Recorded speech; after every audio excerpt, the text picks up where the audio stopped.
Hello, you're listening to The Bro Show. All right, episode 1. So, this is Alan, and today I'm going to share with you my thoughts on.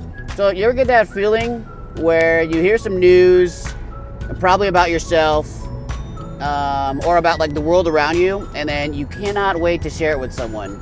So, that happened to me recently, and it was like some work news, and it was some pretty good news, and I wanted to share it with my wife, but she was asleep. Like it was early, really early in the morning. It was some email that I got, and then and I was like, I'm not gonna wake her up and stuff. But then I got to thinking, I'm like, you know what?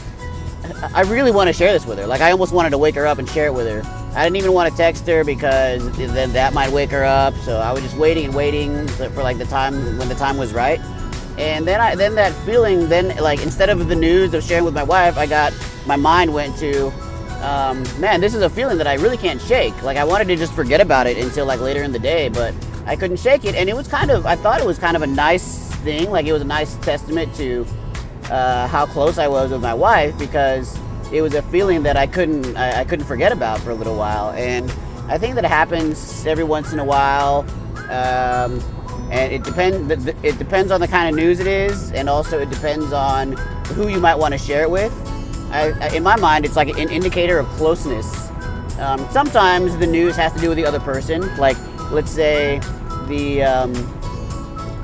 there's some joke or something that you see at the grocery store, and you're like, oh, so-and-so might get a kick out of this. And so then you take a picture of it and you text it to them, right? There's that kind of closeness too.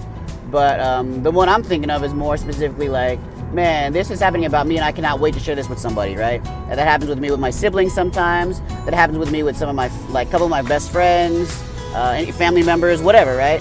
Sometimes I have this news about myself, and I know that this other person would be so pleased to hear this about just kind of so I can catch up with them. It's another reason for me to just catch up with them. But yeah.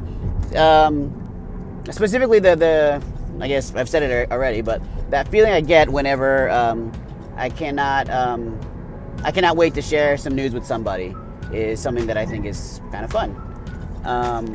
Another thought that I've been having, I've been on this book lately called The Journal of Best Practices, and the author is David Finch. So if you want to look that up, it's actually pretty cool. Like it has to deal with his diagnosis of Asperger's disease, which is like a mild form of autism, I think.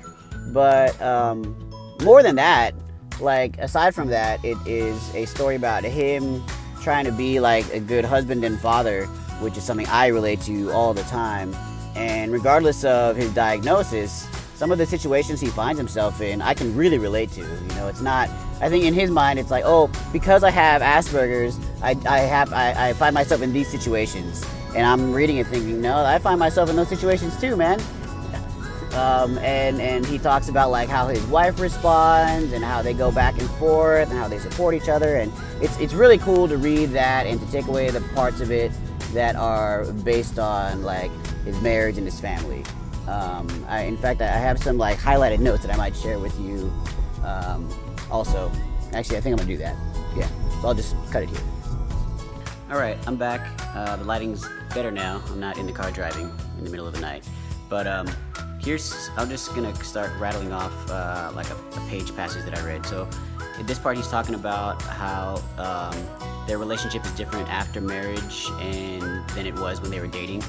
And he said there's things that he said our relationship changed after we got married, and the nature of what we needed to express it changed with it. How should we handle our finances? What is your philosophy on child rearing?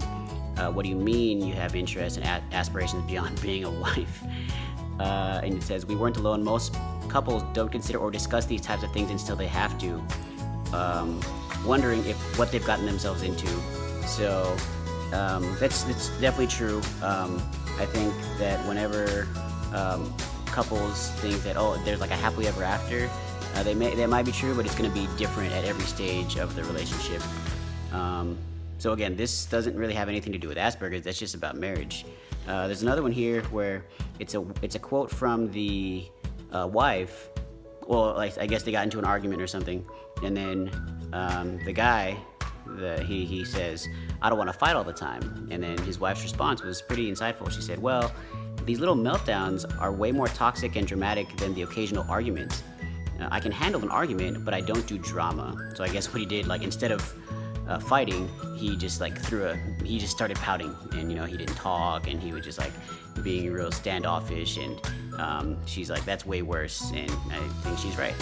And then my final one that I have as a note, she said something like, this is after they had discovered that he was diagnosed with Asperger's. He said, "With my diagnosis, she gained a new perspective that allowed her to see that I may have been clinically self-centered, outrageously self-centered, but not willfully self-centered." And she said she tried sharing this perspective with me, explaining that I hadn't been programmed for empathetic ability and never would be, and that's fine. But he, as the author, was like, is it fine? Because it sounds like empathy is a pretty big deal, actually. And so it's funny because sometimes I can relate to the husband that has Asperger's. I'm like, oh, actually, like some of that stuff is more like me. But sometimes I relate to the spouse that's dealing with somebody that's unlike herself, And so this book, I'm really enjoying reading it, and there's some cool takeaways. I guess that's it.